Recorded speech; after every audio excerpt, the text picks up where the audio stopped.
Praise lord. ప్రభు పేరట మీ అందరికీ సమాధానం కలుగును గాక. I am who I am. ఈ మాట దేవుడు తన్ని తాను పరిచయం చేసుకున్న మహా ప్రకటనగా మనం నిర్గమకాండంలో 3వ అధ్యాయం 14లో మనం చూడొచ్చు. దేవుడు మండుతున్న పొద దగ్గరికి మోషేని పిలిచి ఆ వింతని చూస్తున్న మోషేతో ఏమంటాడు అంటే, నేను ఉన్నవాడను అనువాడునై ఉన్నాను అని తన్ని తాను పరిచయం చేసుకుంటాడు. I am who I am అన్నది సెల్ఫ్ ఎగ్జిస్టెన్స్ గురించి మాట్లాడుతున్నాడు దేవుడు. ఇది సాధారణమైన పేరు కానీ కాదు.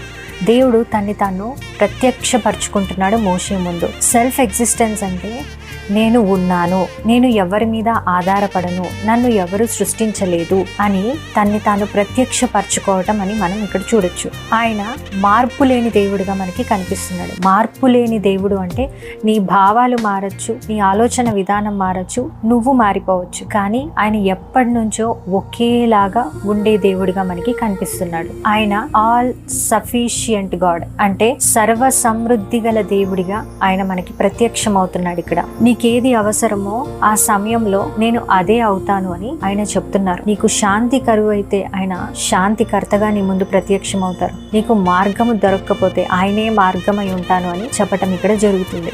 అయితే యేసు ప్రభు వారు కూడా అయామ్ అని పలుమార్లు పలకటం మనం చూస్తాం.